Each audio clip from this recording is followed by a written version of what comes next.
conquête de la souveraineté passe avant tout par l'exploitation des ressources nationales au profit de nos populations.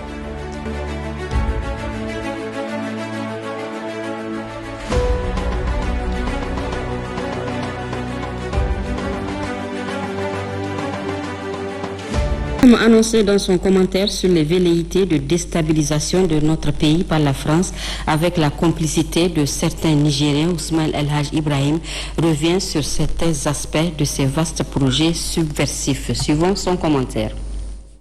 Par rapport à l'implication de la France dans la mise en œuvre des projets subversifs contre le Niger, un chef terroriste tout récemment arrêté appartenant à la faction terroriste de Korsinga qui a participé à une réunion à Sokoto au Nigeria le 18 avril 2024 sur la mise en œuvre des 10 projets a formellement reconnu parmi 78 photos qu'on lui a présentées au cours de son audition celle d'un certain Gliozo Thomas. Gliozo était un officier de liaison de la Direction générale de sécurité extérieure de la France au niveau de l'ambassade de France à Niamey avant les événements du 26 juillet 2023. L'objet de cette réunion, convoquée par un certain Moussa Moumouni, ex-conseiller à la présidence du régime déchu, était de mettre à la disposition de la faction terroriste de Korsinga, dont les terroristes est membre, un arsenal de guerre pour les aider à déstabiliser le Niger. Ce sont des grands projets terroristes dont l'une des bases arrières se trouve dans la zone de Guédera, dans le lac Tchad, où une équipe formée par les Français et commandée par Rissa Agboula est déjà positionnée en ce moment pour passer à l'acte. Rissa Agboula a été effectivement aperçu le mercredi 11 septembre 2024 dans le lit de lac Tchad. Voilà des indices concordants qui en disent long sur la complicité de certains Nigériens dans la commission des actes subversifs au Niger. Qu'ils sachent que la vigilance des forces de défense et de sécurité est celle du peuple qui continue à soutenir le Conseil national pour la sauvegarde de la patrie et à son paroxysme. Une vigilance qui entretient cette flamme patriotique chez les Nigériens nouveaux qui prient Dieu et le Tout-Puissant nuit et jour pour la sauvegarde de la patrie. Comme annoncé, le Conseil des ministres s'est réuni ce jour 19 septembre 2024 dans la salle habituelle de délibération sous la présidence du général de brigade Abdrahman Tchani, président du Conseil national pour la sauvegarde de la patrie, chef de l'État, président du Conseil des ministres. Les conclusions avec Aïcha Toubawa. Au titre du ministère de l'économie et des finances, le Conseil des ministres a adopté le projet de décret ci-après. Projet de décret modifiant et complétant le décret numéro 2023-179-P-CNSP-ME-F du 14 octobre 2023 portant organisation du ministère de l'économie et des finances. L'organisation du ministère de l'économie et des finances, consacrée par le décret numéro 2023-179-P-CNSP-ME-F du 14 octobre 2023 du 4 janvier 2024. Ce décret modificatif a omis parmi les services rattachés au ministère de l'économie et des finances la cellule chargée du suivi de l'intégration UEMOA-CEDEAO qui prend désormais la dénomination de cellule chargée du suivi de l'intégration UEMOA. Le présent projet de décret consacre la cellule nationale de coordination du programme alimentaire mondial au Niger, CNC-PAM, comme service rattaché au ministère de l'économie et des finances. Par ailleurs, le comité arbitral des ressources fiscaux et le comité national de coordination des actions du G5 Sahel ont été supprimés respectivement pour être en harmonie avec la loi des finances et le retrait du Niger du G5 Sahel. Au titre du ministère de l'Enseignement supérieur, de la Recherche et de l'Innovation technologique, le Conseil des ministres a adopté le projet de décret portant modalité d'organisation du service civique national. L'objectif principal du service civique national est de faire contribuer les jeunes diplômés à l'effort national tout en les préparant à la vie active. Or, à l'analyse des faits, il s'est avéré que le service civique national, tel qu'il se déroule, ne permet pas d'atteindre l'objectif visé du fait des insuffisances qui tiennent tant à la gestion qu'en fait l'administration qu'au comportement des appelés. Le présent projet de décret est pris pour apporter les réformes nécessaires dans l'organisation du service civique national en vue d'assurer d'une part l'effectivité et la discipline dans son accomplissement et d'autre part d'enrichir la période d'accomplissement en termes d'apprentissage et de stages pratiques. Au titre du ministère de la Jeunesse, de la Culture, des Arts et des Sports, le Conseil des ministres a adopté le projet de décret ci-après. Projet de décret portant création d'un établissement public à caractère scientifique, culturel et technique dénommé Centre culturel nigérien Mustapha Alassane, en abrégé CCNMA. Projet de décret portant approbation des statuts de l'établissement public à caractère scientifique, culturel et technique dénommé Centre culturel nigérien Mustapha Alassane, en abrégé CCNMA. La création du Centre culturel nigérien Mustapha Alassane s'inscrit dans le cadre du renforcement de l'identité culturelle nationale par la création, la diffusion et la valorisation du patrimoine culturel national.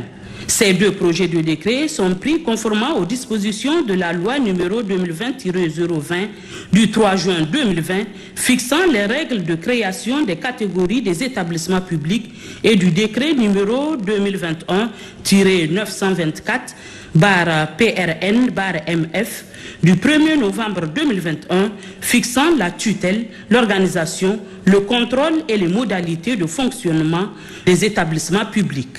Au titre des ministères des Mines, le Conseil des ministres a adopté le projet de décret ci-après.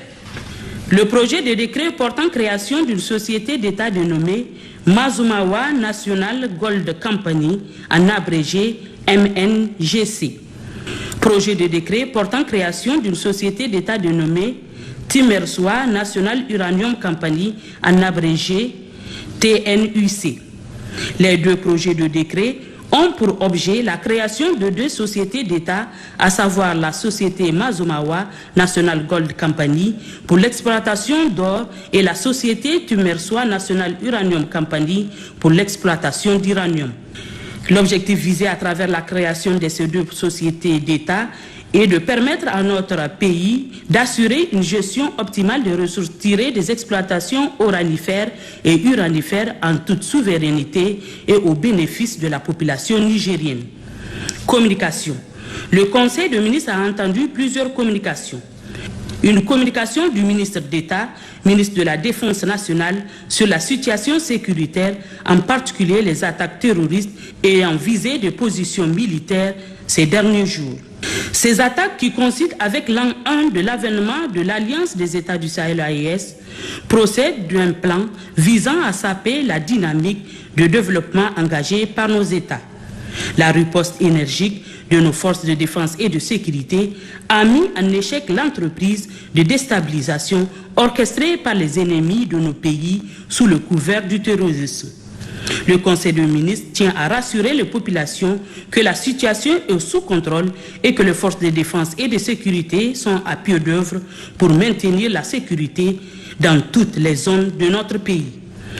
Pour faire face à la récurrence des attaques dans certaines localités de notre pays, le Conseil des ministres a décidé, en application de l'ordonnance numéro 2024-38 du 13 août 2024 portant prorogation de l'état d'urgence dans la région de Difa et dans certains départements des régions de Tawa et de Tillabéri, que les mesures de sécurité soient renforcées dans les différentes zones d'opération militaire.